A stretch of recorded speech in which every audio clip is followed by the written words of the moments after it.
The courtroom doors swung open, and in walked Karen Mitchell, a woman whose very presence seemed to scream entitlement. Her oversized designer purse, covered in logos that were just a bit too shiny to be real, dangled from her arm as she strutted toward the plaintiff's table. Her outfit, a garish combination of animal print and gold jewelry, caught every light in the room. But it wasn't her clothes that grabbed everyone's attention. It was that smirk. That insufferable, condescending smirk plastered across her face as if she'd already won the case before even opening her mouth. Before we dive into this incredible case, tell me in the comments where you're watching from. I love seeing where my viewers are around the world. And don't forget to hit that subscribe button so you never miss more unbelievable cases like this one. Now, sit back, relax, and enjoy the video. Judge Judy Sheindlin sat at her bench, her reading glasses perched low on her nose as she reviewed the case file. She'd seen thousands of plaintiffs walk through her courtroom over the decades, but something about this woman's energy immediately set off alarm bells. The way Karen glanced around the room with barely concealed contempt. The way she rolled her eyes when the defendant, a small, nervous woman named Judy Martinez, took her place on the opposite side. The way she sighed dramatically, as if being here was beneath her. Karen was suing Judy for $8,000, claiming her former housekeeper had destroyed expensive furniture, shattered a priceless vase, and ruined designer carpets during her 6-month employment. But as Judge Judy scanned the complaint, her practiced eye caught inconsistencies. Dates that didn't align. Damage estimates that seemed inflated. Photos that looked suspiciously staged. Still, she said nothing. Not yet. She'd learned long ago to let arrogant people talk themselves into corners. Across from Karen stood Judy Martinez, a woman who couldn't have been more different. Her clothes were simple and worn but clean. Her hands trembled slightly as she clutched a folder of documents. She avoided eye contact, not out of guilt, but out of the kind of exhaustion that comes from being constantly looked down upon. She'd worked 12-hour days in Karen's massive home, scrubbing floors, washing windows, cooking meals, only to be fired without her final paycheck and then dragged into court on false accusations. Judge Judy looked up from the papers, her sharp eyes moving between the two women. She was about to speak when Bailiff Byrd, standing in his usual position behind the plaintiff's table, did something unusual. He stepped forward slightly, his eyes locked on Karen's face. His jaw tightened. Judge Judy noticed immediately. Byrd had been her bailiff for over 20 years. She knew every expression, every subtle shift in his posture. And right now, he looked like he'd seen a ghost. Karen began her testimony with the confidence of someone who'd never been held accountable for anything in her life. Her voice dripped with disdain as she described how she'd generously given Judy a job when nobody else would hire her. How she'd tolerated Judy's supposed incompetence for months. How she'd discovered the damage only after firing her. Judge Judy interrupted with pointed questions, and each time, Karen's answers grew more defensive, more contradictory. The smirk began to fade, replaced by flashes of anger whenever she was challenged. But then something happened that changed everything. During a pause while Judge Judy examined photographs, Bailiff Byrd leaned down and whispered something into her ear. Judge Judy's eyebrows shot up. She looked at Karen with renewed interest, the kind of look a hunter gives when they've finally spotted their prey. Karen noticed the exchange. For the first time since entering the courtroom, genuine fear flickered across her face. Judge Judy set down the photos and folded her hands. Her voice was calm, almost casual, but everyone in the courtroom could feel the shift in energy. "Ms. Mitchell," she said slowly, "before we continue with your claims about damaged property, I need to ask you something. Have you ever been convicted of a crime?" The courtroom went silent. Karen's face turned bright red. Her mouth opened and closed like a fish gasping for air. That's none of your business," she sputtered. "This case is about property damage, not about that's private." Judge Judy leaned forward, her eyes boring into Karen's. "In my courtroom, Ms. Mitchell, I decide what's relevant. Answer the question." Karen's smirk was gone now, replaced by pure panic. And Bailiff Byrd stood behind her, his arms crossed, a knowing look on his face. He'd recognized her. And whatever he'd told Judge Judy was about to turn this entire case upside down. Because Karen Mitchell wasn't just an entitled plaintiff trying to cheat her former employee out of spite. She was a convicted felon. And her past was about to explode into the present in the most devastating way possible. What Karen didn't know was that Bailiff Bird had testified against her in a criminal trial back in 2016. He'd watched her get sentenced for fraud. He knew exactly what she was capable of. And now, with cameras rolling and nowhere to run, Karen Mitchell was about to face the one thing she'd spent years avoiding. The truth. Karen Mitchell straightened in her seat, trying desperately to regain the composure she'd walked in with. Judge Judy's question hung in the air like a guillotine blade, but before it could drop, Karen made a calculated decision. She'd deflect. She'd pivot back to her lawsuit and hope the criminal history question would be forgotten. "Your Honor," she said, her voice artificially sweet but edged with irritation, "I'm here because this woman destroyed my property. Can we please focus on that?" Judge Judy's expression didn't change. She simply stared at Karen for 3 long seconds, the kind of silence that makes guilty people squirm. Then, without taking her eyes off the plaintiff, she said, "We'll come back to my question. But go ahead, Ms. Mitchell. Tell me about this property damage." It wasn't permission. It was a trap. And Karen, too arrogant to see it, walked right in. Karen pulled out a stack of photographs with theatrical flair, as if she were presenting evidence in a murder trial. "Your Honor, I hired Judy Martinez in January of last year as my live-in housekeeper. I paid her $2,500 a month, gave her a beautiful room in my home, fed her meals that I cooked myself. I treated her like family." The way she emphasized those last words made it clear she expected applause for her charity. Judge Judy's face remained stony. "Within weeks," Karen continued, warming to her performance, "I started noticing problems. Scratches on my Italian leather sofa. A crack in my marble countertop. But I gave her the benefit of the doubt because, you know, these people aren't used to nice things." She waved her hand dismissively, and several people in the gallery shifted uncomfortably. Judge Judy wrote something on her notepad, her pen pressing hard enough to leave indents. Karen held up a photograph of a broken vase. This, she declared, was a $2,000 crystal vase from Tiffany's. Hand-blown. Irreplaceable. She knocked it off the mantel while dusting. Didn't even apologize. Just swept it up and threw it away like it was garbage. She shook her head with exaggerated disappointment. "And this, another photo, is my Persian rug. See these stains? Bleach. She used bleach on a $15,000 antique rug." Judge Judy took the photos, examining them with the trained eye of someone who'd seen thousands of fraudulent claims. The vase pieces in the picture were sitting in a trash bag, conveniently photographed from an angle that made it impossible to verify any branding. The rug stains looked suspiciously symmetrical, almost deliberately placed. "When were these photos taken?" Judge Judy asked. "Right after I discovered the damage," Karen said quickly. "Too quickly. And when was that?" Karen hesitated for just a fraction of a second. In July. About a month after I fired her." Judge Judy's pen stopped moving. "You fired her in June, discovered damage in July, but you're filing this lawsuit in March of this year? That's 9 months later. Why the delay?" Karen's face flushed. "I was trying to be nice about it. I gave her a chance to pay me back voluntarily, but she refused. That's when I had no choice but to take legal action." Her voice had taken on a whiny, victimized quality that made even her own lawyer wince. "How generous of you," Judge Judy said, her tone so dry it could start a fire. "And you say you fired her in June. Why?" "Because she was stealing from me." Karen's voice rose, genuine anger bleeding through her calculated performance. "I caught her going through my personal papers, snooping in my office. She was looking at my private financial documents. When I confronted her, she had the audacity to threaten me. Said she'd report me for something completely ridiculous.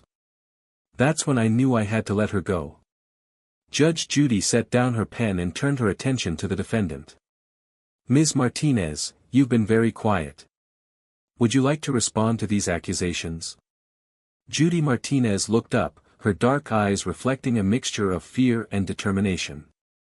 When she spoke, her voice was soft but steady, carrying the weight of someone who'd been pushed too far and finally decided to push back. Your Honor, none of that is true. I worked for Ms. Mitchell for 6 months. Every single day, I cleaned her house from top to bottom. I cooked her meals. I did everything she asked, and I never complained, even when she made me work 14, 15-hour days without breaks. She opened her folder with shaking hands and pulled out her own set of photographs. These are pictures I took while I was working there. I took them to show my family back home what the house looked like. Look at the dates on my phone. She handed her cell phone to the bailiff, who passed it to Judge Judy. You can see the house was perfect. No broken vase. No stained rug. No damaged furniture. Judge Judy scrolled through the photos, her expression unreadable. The images showed an immaculate home, every surface gleaming, every piece of furniture intact. The dates stamped on the digital files told a clear story. These photos were taken throughout Judy's employment, with the last ones dated just 3 days before she was fired. There was no damage visible anywhere. Judy's voice grew stronger as she continued. She fired me because I found something, Your Honor. She was running a fundraiser, collecting money for what she said was a children's hospital charity. She had donation boxes all over the house. She asked me to help her stuff envelopes with letters asking for money. But when I looked up the charity name on Google, nothing came up. No website. No registration. Nothing. Karen shot to her feet. That's a lie. I was doing legitimate charity work. Sit down. Judge Judy's voice cracked like a whip. Karen dropped back into her chair as if her legs had been cut out from under her. Ms. Martinez, continue. I told her I was uncomfortable helping with something that didn't seem legal, Judy said, her voice barely above a whisper now. I said maybe she should talk to a lawyer or an accountant to make sure everything was proper. The next morning, she accused me of stealing jewelry she never even owned, fired me on the spot, and refused to pay me for my last 2 weeks of work. That's $3,200 she owes me, Your Honor. Judge Judy leaned back in her chair, her fingers steepled under her chin. She looked at Karen with the kind of expression that had made countless liars confess over the years. Ms. Mitchell, you said Ms. Martinez was going through your financial papers. What kind of financial papers? Karen's eyes darted around the room like a trapped animal looking for escape. Just, household bills and things. Budget spreadsheets. Budget spreadsheets, Judge Judy repeated slowly. For your charity work. Well, some of it was related to that, but... That's when Bailiff Bird stepped forward again, this time holding several printed pages. He handed them directly to Judge Judy, and as she read, her expression transformed from judicial neutrality to barely contained fury. She looked up at Karen, and for the first time since the case began, Karen's smirk was completely gone, replaced by the pale, sweaty face of someone who knew they were about to be destroyed. Judge Judy held up the papers. Ms. Mitchell, these are public court records from 2016. Would you like to tell the court what they say, or should I? The courtroom held its collective breath. Judy Martinez looked confused. The gallery leaned forward in their seats. And Karen Mitchell, for all her arrogance and entitlement, looked like she might vomit. Her past had finally caught up with her, and there was nowhere left to run. The silence in the courtroom was deafening. Karen Mitchell's mouth opened and closed, but no words came out. Her hands gripped the edge of the plaintiff's table so tightly her knuckles turned white. Judge Judy didn't wait for an answer. She'd given Karen a chance to come clean, and the woman had failed to take it. Now, the truth would come out on Judge Judy's terms. According to these records, Judge Judy began, her voice cutting through the tension like a blade, in September of 2016, you were convicted of felony fraud and theft. You created a fake charity called Heroes Home Fund, claiming to collect money for homeless veterans. You set up donation boxes in stores, sent out thousands of fundraising letters, and even held community events. Over the course of 8 months, you collected more than $50,000 from well-meaning donors. The courtroom gasped. Judy Martinez's eyes went wide. She'd known something was wrong with Karen's charity operation, but she'd never imagined it was this bad. Judge Judy continued, her tone growing harder with each word. Of that $50,000, exactly zero went to veterans. Zero went to any legitimate charity.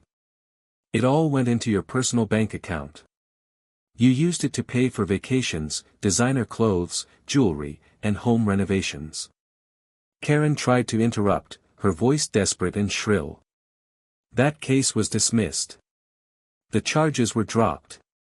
No, Judge Judy said firmly, slapping the papers down on her bench. They were not dropped. You were convicted. You pleaded guilty to avoid a longer sentence. You served 18 months in federal prison and were released on probation in March of 2018. According to these records, you're still on probation. Your probation officer is listed right here. She tapped the paper with her finger. Would you like me to call them and ask if they know you're running another fundraising operation? The color drained completely from Karen's face. She looked like she might faint. Her lawyer, a young man who'd been mostly silent until now, put his head in his hands. This was clearly news to him too. Karen had lied to everyone, and now the lies were unraveling in real time on national television. Bailiff Byrd spoke up, his deep voice commanding attention. Your Honor, I was a witness in that case. I was working security at a community center where Ms. Mitchell held one of her fundraising events. I watched her give a speech about how she'd served in the military, how she'd seen her fellow soldiers struggle with homelessness, how she wanted to make a difference. It was all lies. She never served. She had no connection to the military at all. She was just a con artist preying on people's generosity. Karen finally found her voice, though it came out as a desperate screech. You can't bring that up. That's in the past. I paid my debt to society. This is about property damage, not some old conviction. Judge Judy leaned forward, her eyes blazing. Oh, but it is about your conviction, Ms. Mitchell. Because it establishes a pattern. A pattern of lying, manipulating, and defrauding people. And I think that pattern continued when you hired Ms. Martinez. She turned to Judy Martinez. You said she was running another fundraiser while you worked for her. What was it called? Judy pulled out a crumpled flyer from her folder. Her hands were shaking, but her voice was clear. It was called Bright Futures for Children. She said it was raising money for a children's hospital. She had these boxes at her house with the charity name on them. She showed me letters she was sending out asking for donations. She even had a website, but when I looked at it, there was no information about which hospital would get the money. No board members listed. No financial reports. Just a donation button. Judge Judy took the flyer and examined it. The design was professional, the language emotional and compelling. It looked legitimate. That was the point. Karen knew exactly how to make her scams look real because she'd done it before. And when you questioned her about this, that's when she fired you? Yes, Your Honor, Judy said, tears beginning to form in her eyes. She called me ungrateful. Said I was accusing her of being a criminal just because I was jealous of her success. She said if I told anyone about the charity, she'd make sure I never worked in this city again. Then she made up this whole story about me breaking things and stealing from her so she could sue me and scare me into staying quiet. The pieces clicked into place. This wasn't a simple small claims case about property damage. This was retaliation. Karen had filed a bogus lawsuit to intimidate and silence a woman who discovered her criminal activity. She'd used the legal system as a weapon, counting on Judy being too poor, too scared, or too intimidated to fight back. But Karen had made one critical mistake. She'd done it in Judge Judy's courtroom. Judge Judy looked at Karen with an expression of pure contempt. Ms. Mitchell, you didn't just come into my courtroom with a fraudulent lawsuit. You violated the terms of your probation by running another scam. You committed perjury by lying under oath about your criminal history. And you tried to destroy an innocent woman's reputation to cover your tracks. She paused, letting the weight of those words sink in. You picked the wrong courtroom and the wrong judge. Karen's lawyer stood up, his voice shaky. Your Honor, I had no knowledge of any of this. I'd like to request a recess to consult with my client. Denied, Judge Judy said flatly. Sit down. We're not done here. The trap had been sprung. Karen Mitchell had walked into this courtroom thinking she was the predator, but she just discovered she was the prey. And Judge Judy was about to deliver justice in the most devastating way possible. Karen Mitchell's carefully constructed facade shattered like glass. Her face twisted from pale white to burning red as rage replaced panic. She shot to her feet, her chair scraping loudly against the floor. This is bullshit, she screamed, her voice cracking with desperation. You're all ganging up on me. This is a setup. Judge Judy didn't flinch. Sit down, Ms. Mitchell. No. I know my rights. You can't ambush me like this. Karen's finger jabbed toward Bailiff Byrd. He's biased. He testified against me before. This whole thing is rigged. Tears of fury streamed down her face, smearing her heavy makeup into dark streaks. I said sit down. Judge Judy's voice thundered through the courtroom. Karen ignored her, turning to the gallery like a desperate politician seeking support. You people don't understand. I made mistakes, yes, but I've changed. That woman, she pointed at Judy Martinez with trembling hatred, she was snooping through my things. She had no right. Bailiff, Judge Judy said calmly, if Ms. Mitchell doesn't sit down in the next 3 seconds, remove her from my courtroom. Karen finally collapsed back into her chair, sobbing. Her entitled mask had completely crumbled, revealing the scared criminal underneath. Judge Judy removed her glasses slowly, cleaning them with deliberate precision as Karen's sobs echoed through the courtroom. The theatrical gesture was intentional. She wanted everyone to feel the weight of what was about to happen. When she finally spoke, her voice was cold and measured, each word landing like a hammer blow. Ms. Mitchell, in 40 years of practicing law and presiding over cases, I have seen every type of scam, every variety of liar, and every shade of human manipulation. But you represent something particularly vile. You don't just lie. You weaponize the legal system against innocent people to protect your criminal enterprises. Karen tried to speak, but Judge Judy raised one finger. I'm talking. You're listening. The courtroom was so quiet you could hear people breathing. Judge Judy continued, her gaze never leaving Karen's tear-stained face. You came into my courtroom with that smug smirk, thinking you could intimidate a hard-working woman who had the courage to question your illegal activities. You filed a fraudulent lawsuit filled with staged photographs and fabricated damages. You committed perjury by lying about your criminal history under oath. And worst of all, you're still running scams while on probation for the exact same crime. She picked up her gavel but didn't strike it yet. Your lawsuit is dismissed with prejudice. Not only will you not receive 1 penny from Ms. Martinez, but you will pay her $8,000. $3,200 for the wages you stole, $3,000 for emotional distress and legal fees, and $2,800 for her time wasted dealing with your vindictive nonsense. Karen's mouth fell open. $8,000. That's insane. I don't have that kind of money. Then you'll get a job, Judge Judy snapped. A real job. Not running fake charities. She wasn't finished. Furthermore, I am forwarding this case to the district attorney's office and to your probation officer. You violated the terms of your probation by operating an unregistered fundraising operation.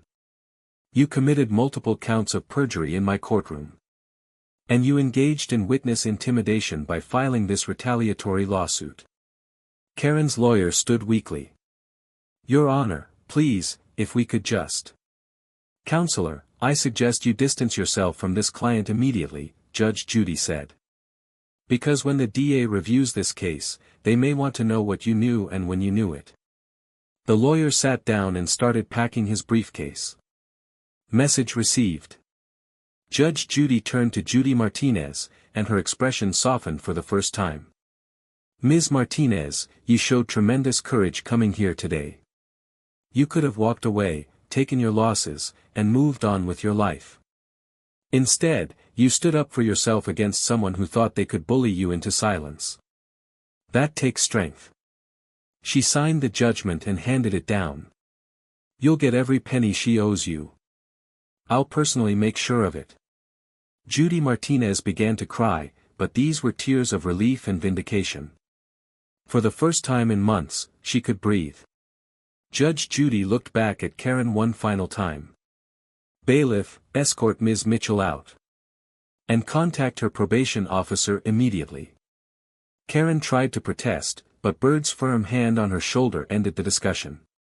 As she was led from the courtroom, still crying and shouting about appeals and discrimination, Judge Judy struck her gavel once. Justice, she said simply, is served. The episode aired 3 weeks later, and within hours, it exploded across the internet like a digital wildfire. The clip entitled Karen Gets Destroyed by Judge Judy After Bailiff Reveals Her Felony, racked up 5 million views in the first 24 hours.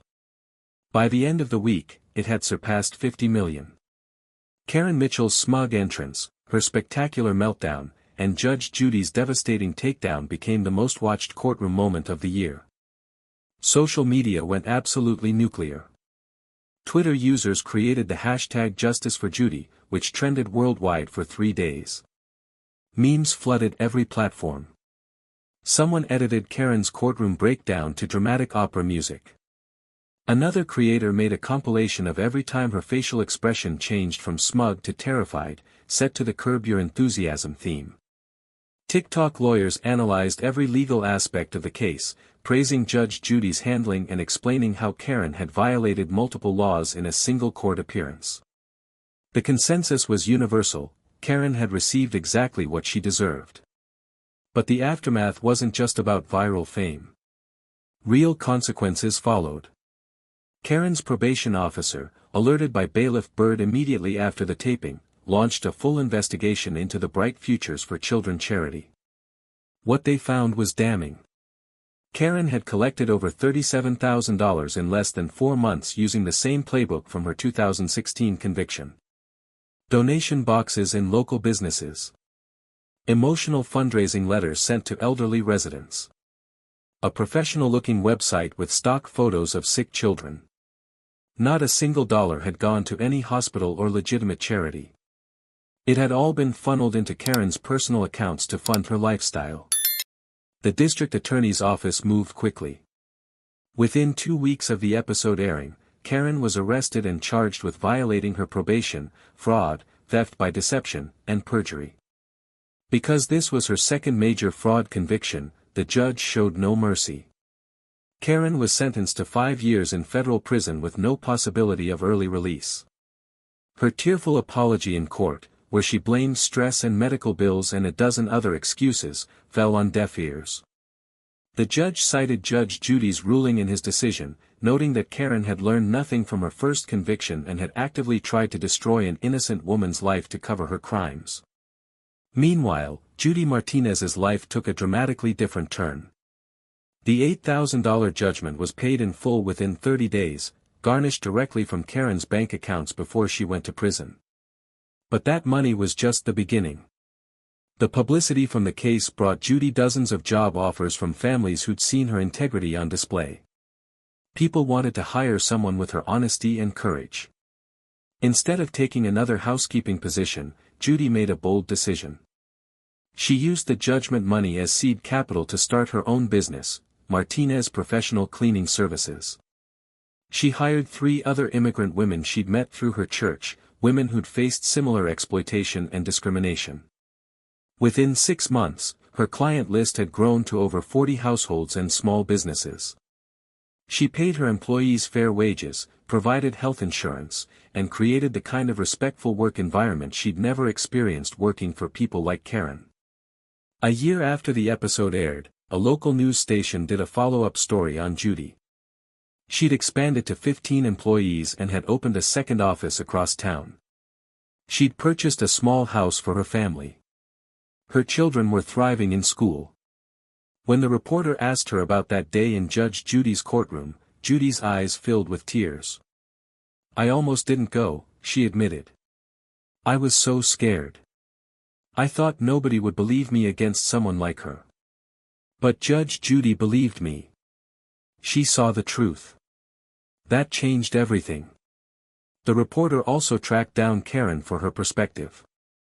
She'd been denied an interview request at the prison, but her lawyer released a statement claiming she was remorseful and using her time to reflect on her mistakes.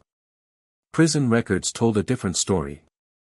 Karen had been written up multiple times for difficult behavior, refusing work assignments, and complaining that the conditions violated her rights. Even behind bars, she couldn't let go of her entitlement. Judge Judy herself was asked about the case during a television interview promoting her show's new season. The host played a clip of Karen's meltdown, and Judge Judy smiled that knowing smile she reserved for particularly satisfying victories. "That woman thought she was clever," Judge Judy said. "She thought she could manipulate the system one more time.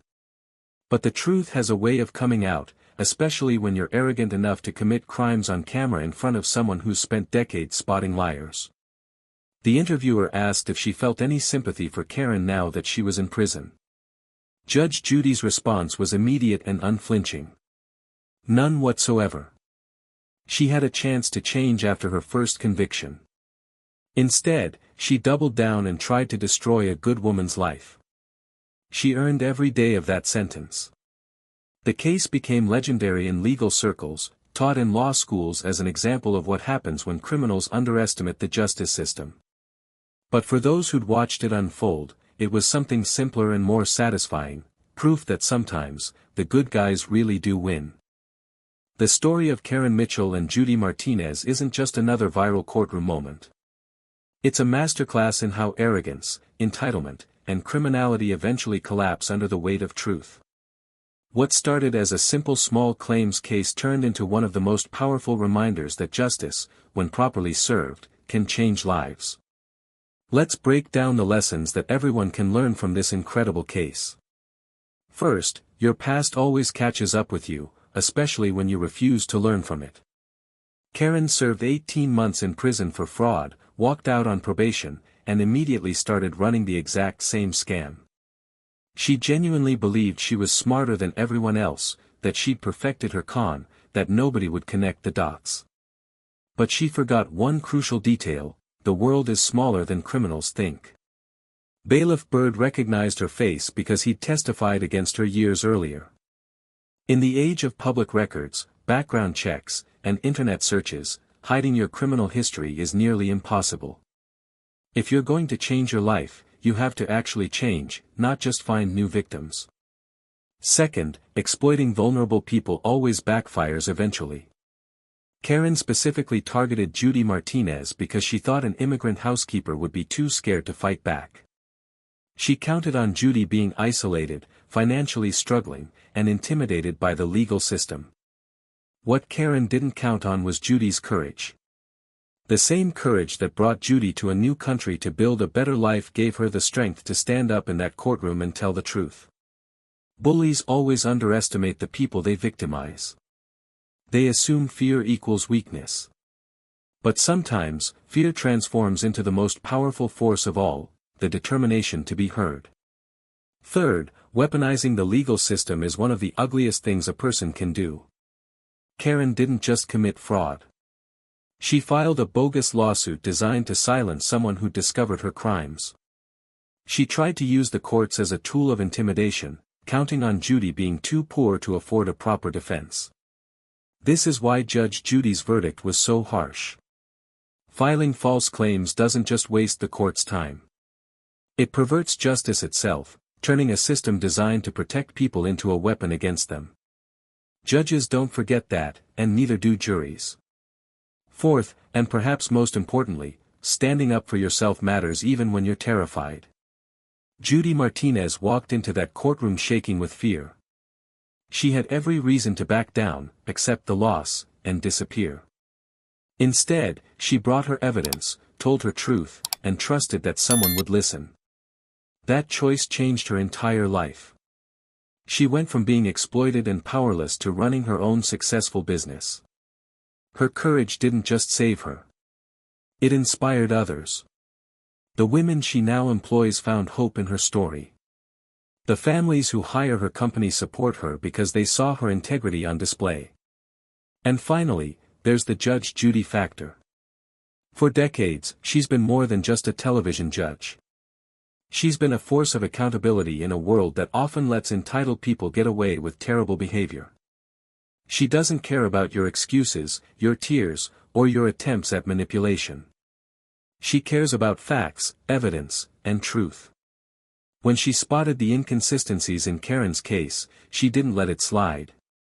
When Bailiff Byrd whispered that crucial information, she didn't ignore it to keep the case moving. She stopped everything and pursued justice, even though it meant exposing a much bigger crime than property damage. The Karen Mitchell case reminds us that courtrooms aren't just about legal proceedings. They're about human dignity, accountability, and the belief that truth still matters. Karen walked in smirking because she thought she'd rigged the game. She walked out in handcuffs because she forgot that some people can't be fooled, some systems still work, and some judges refuse to let criminals win. Judy Martinez started as an underdog with everything to lose. She ended as a business owner with everything to gain. That transformation didn't happen because of luck. It happened because she had the courage to fight, and because Judge Judy had the wisdom to see the truth. Sometimes, justice isn't just served. It's delivered with devastating precision. And when it is, the whole world stops to watch and cheer. This was one of those moments. Karen learned the hard way that you can fool some people, but you can't fool everyone. And you definitely can't fool Judge Judy. So what did you think? Have you ever dealt with someone like Karen? Someone who thought they were above the rules. Someone who tried to intimidate you into silence. Drop your story in the comments below. And if this case gave you the justice fix you needed today, make sure you hit that subscribe button and turn on notifications because we've got dozens more incredible courtroom moments coming your way.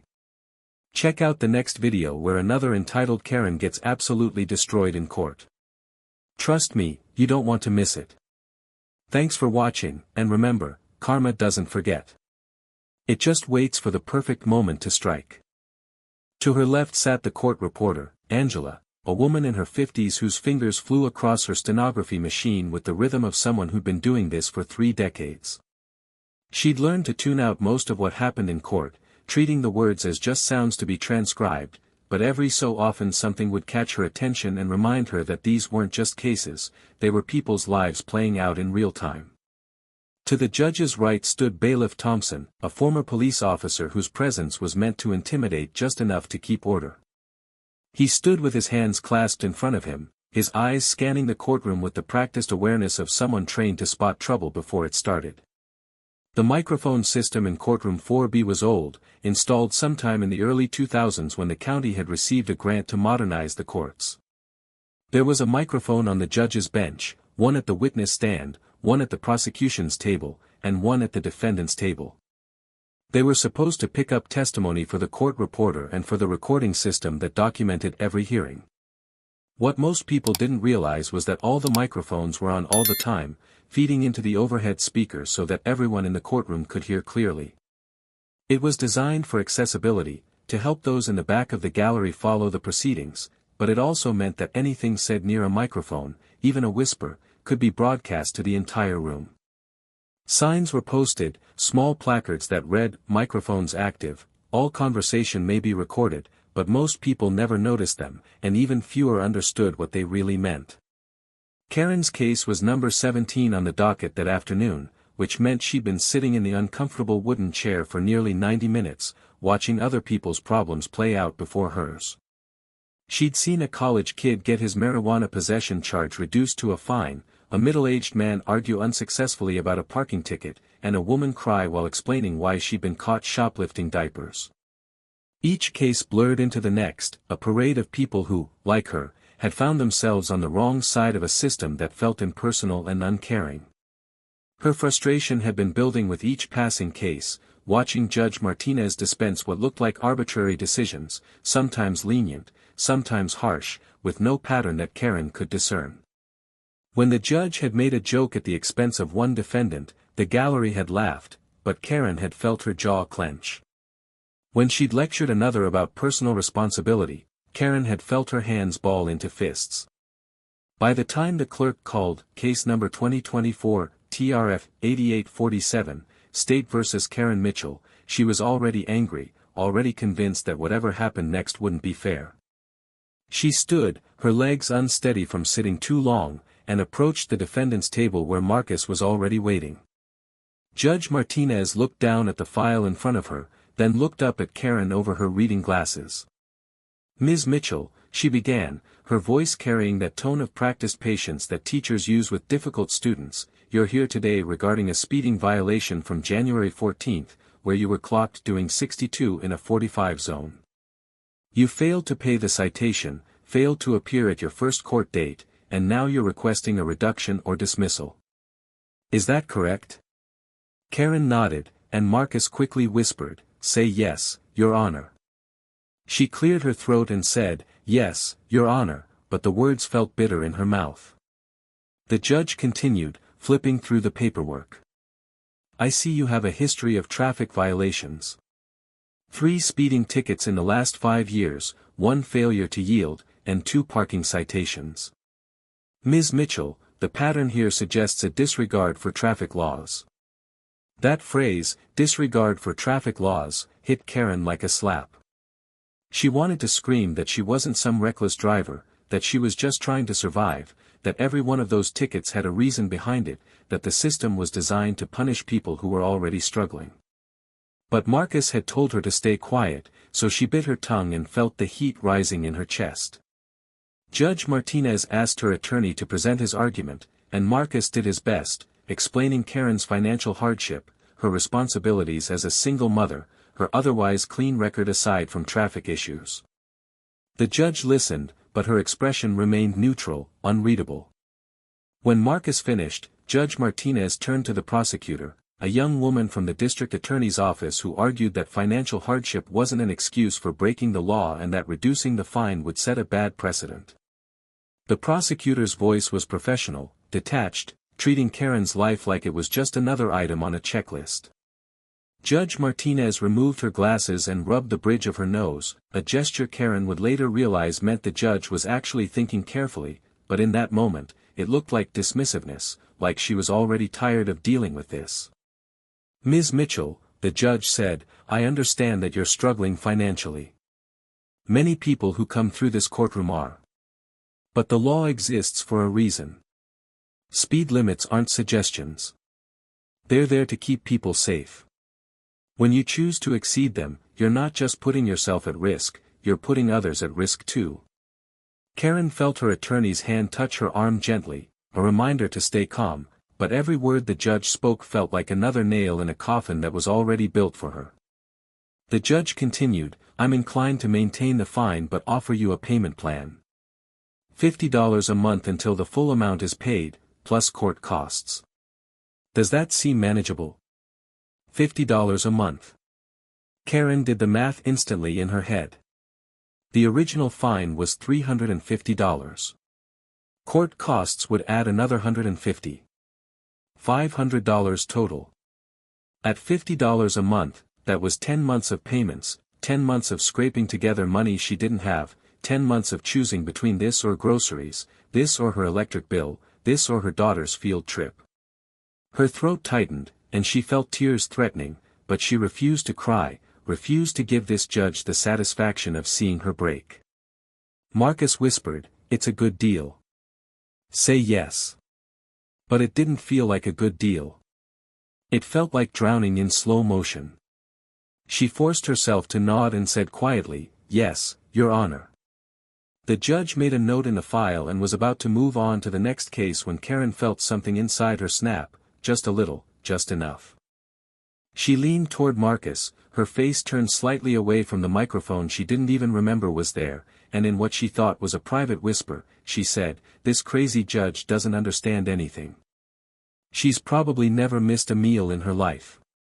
Easy to preach about responsibility when you've never had to choose between gas and groceries. The words came out bitter, dripping with frustration and exhaustion and years of feeling invisible to people in power. She expected Marcus to hear them and maybe give her a sympathetic look or tell her to be quiet. What she didn't expect was for Angela the court reporter to suddenly stop typing mid-sentence. What she didn't expect was for Bailiff Thompson's eyes to go wide. What she didn't expect was for every single person in the gallery to turn and stare at her with expressions ranging from shock to horror to barely suppressed amusement. What she didn't expect was for Marcus to turn pale and grip her arm hard enough to hurt.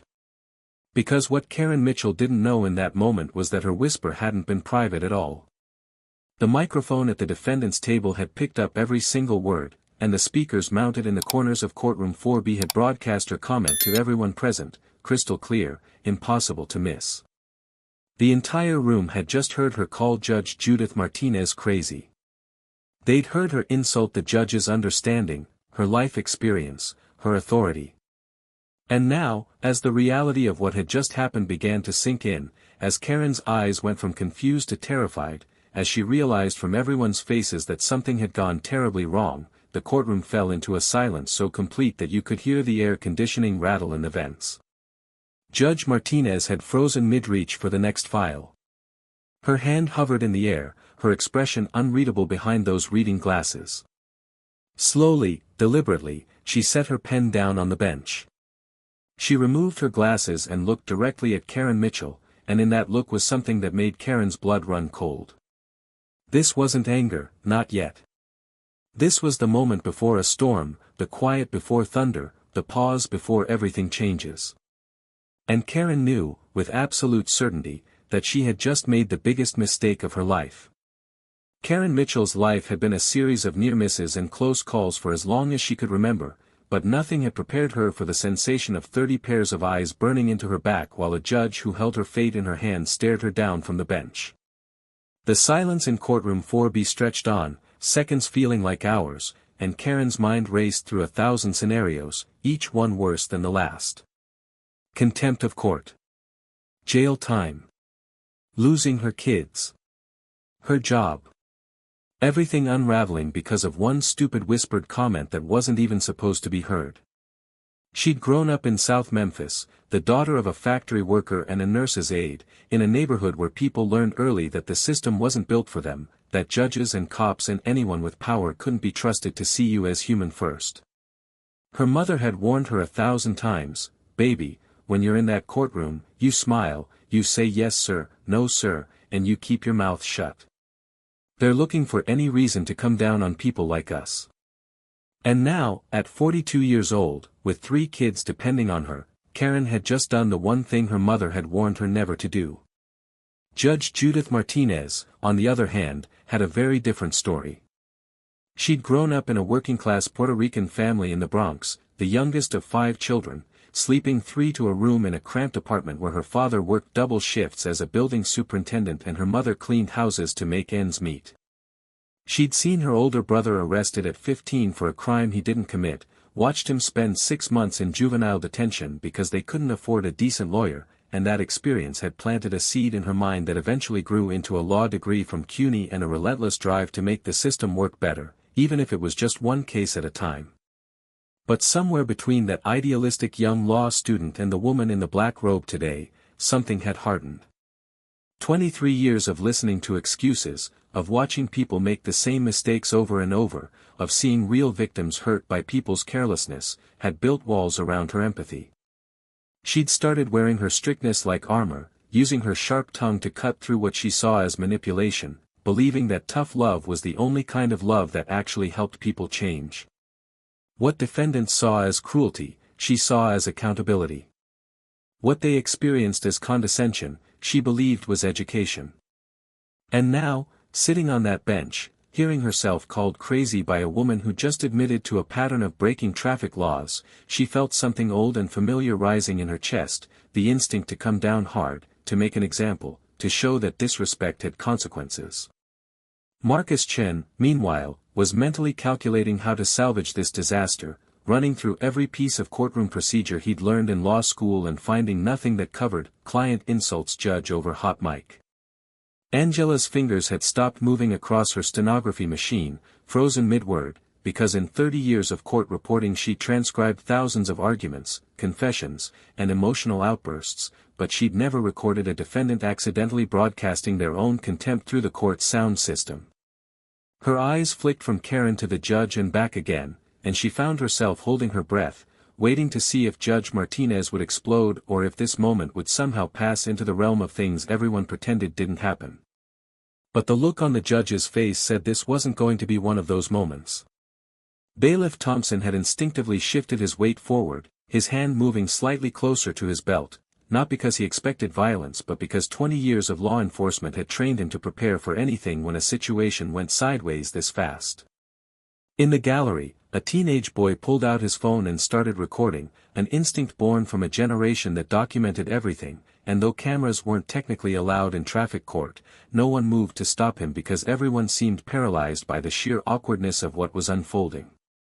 Karen's face had gone through a progression of expressions in the span of 10 seconds, confusion first, then dawning horror as she registered everyone's reactions, then a desperate attempt to look innocent that only made things worse, and finally a kind of resigned terror as she understood there was no taking it back, no pretending it hadn't happened, no escape from the consequences that were about to rain down on her. Her hands trembled so badly that her purse slipped off her lap and hit the floor with a thud that echoed through the silent courtroom, and when she bent to pick it up, Marcus grabbed her arm and hissed, "Don't move, don't say anything, let me handle this," but his voice had the quality of someone who knew there was nothing to handle, no argument to make, no procedure to follow that would fix what had just broken. The microphone at the defendant's table sat innocently on its small stand, a piece of technology doing exactly what it was designed to do, capturing sound and transmitting it, unaware that it had just destroyed whatever slim chance Karen had of walking out of this courtroom with her dignity intact. Judge Martinez finally moved, leaning back in her chair with a deliberateness that suggested she was giving herself time to think, time to decide how to respond to something that had never happened in her courtroom before. She could hold Karen in contempt, which was well within her power and arguably justified. She could increase the fine, add community service, make an example that would echo through every defendant who came through her court for months afterward. Or she could do something else, something that was beginning to form in her mind, something that surprised even her. The courtroom waited, the air thick with anticipation, everyone wondering if they were about to witness a judicial explosion or something they'd never seen before. Judge Martinez placed both hands flat on the bench in front of her, a gesture that made several people in the gallery flinch because it looked like the preamble to a verdict that would not be merciful. She looked at Karen with an intensity that made the younger woman want to disappear into the floor, and when she finally spoke, her voice was quiet, controlled, and somehow more frightening than if she'd been yelling. "Ms. Mitchell," she said, and the formality of the name hung in the air like a judgment already rendered, "I heard what you just said. Every word of it." Karen felt her knees go weak, and if she hadn't been gripping the edge of the table, she might have collapsed right there. Marcus opened his mouth to speak, probably to offer some kind of apology or explanation, but Judge Martinez held up one hand to silence him without even looking in his direction.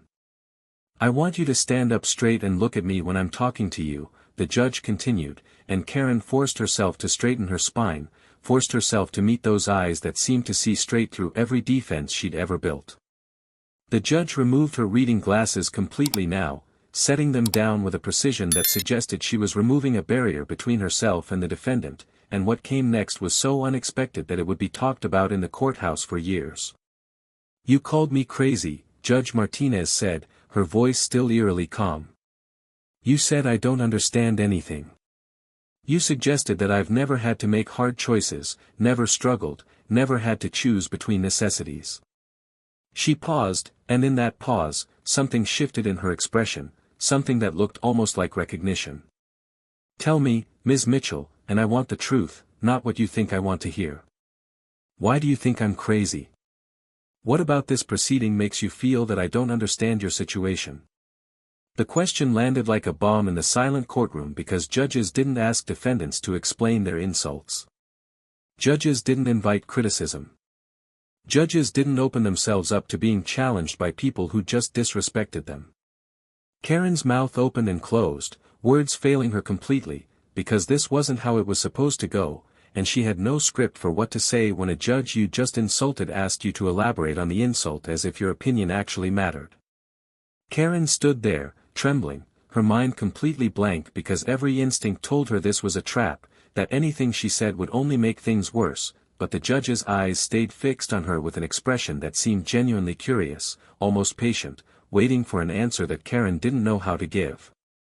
Finally, with a voice that cracked on the first word, she said, I didn't mean.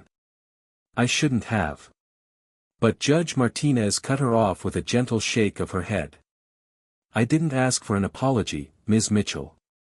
I asked you a question. Why do you think I'm crazy? The directness of it, the lack of anger in the judge's tone, somehow made it harder, not easier, and Karen felt tears starting to burn behind her eyes, but she blinked them back because she'd promised herself she wouldn't cry in this courtroom no matter what happened. Because, Karen started, then stopped, then forced herself to continue, because you're asking me to pay money I don't have. Because you looked at my file and saw traffic tickets but you didn't see the 3 jobs I lost because I couldn't afford to fix my car when it broke down. You didn't see my daughter's asthma attacks that made me speed to get her to the emergency room. You didn't see. Her voice broke completely now, you didn't see that I'm trying so hard and it's never enough, and people like you, people with power, you just see someone who broke the rules, not someone who's drowning. The words came out in a rush, unfiltered and raw, everything she'd been holding back for 6 months, for years, for her entire life of feeling invisible to a system that treated her like a case number instead of a person. The silence that followed was different from before, heavier somehow, and when Karen finally looked up at the judge's face, she saw something there she hadn't expected to see, tears. Judge Martinez took a slow, deliberate breath, and when she spoke again, her voice had changed, softened in a way that made everyone in the courtroom lean forward slightly, straining to hear. 27 years ago, she began, and the shift from present to past tense signaled that something important was coming. I was sitting where you're sitting now, Ms. Mitchell. Not in this courtroom, but one very much like it. I was 29 years old, I had 2 kids, I just passed the bar exam, and I was trying to make it as a public defender while my husband worked construction. We had nothing. Less than nothing, actually, because we had debt. She paused, and the courtroom had gone so still that even the air conditioning seemed to quiet down. I got pulled over for an expired registration because I couldn't afford the $200 to renew it. The judge that day, Judge Harold Peterson, he looked at me the way I probably just looked at you. Like I was irresponsible. Like I was making excuses. Like my poverty was a character flaw instead of a circumstance. Marcus Dillon, a wealthy 38-year-old real estate mogul, owns 17 properties across New York and systematically targets rent-controlled tenants for eviction to maximize profits. When he faces Samuel Torres, a 67-year-old disabled Gulf War veteran, in Judge Judith Hartwell's housing court, Dillon expects a quick rubber stamp eviction. Judge Hartwell appears to be an unassuming, quiet housing court judge who knits between cases, someone Dillon's lawyer promised would be a pushover. During the trial, Torres's daughter Maria presents devastating evidence, emails showing Dillon specifically targeted her father with the subject line, Priority 1, disabled vet must go. When the evidence turns against him, Dillon arrogantly stands up and attempts to walk out mid-trial, dismissing the proceedings as beneath him. Judge Hartwell stops him with a contempt threat, forcing him to sit back down. She then systematically dismantles his operation, revealing he's displaced 43 families using fraudulent violations. She rules for Torres, awards $25,000 in damages, fines Dillon $50,000, orders an audit of all his evictions, and places a 12-month protective order preventing new evictions without court approval. Dillon's empire collapses within weeks. Torres keeps his home, proving that no one is above the law.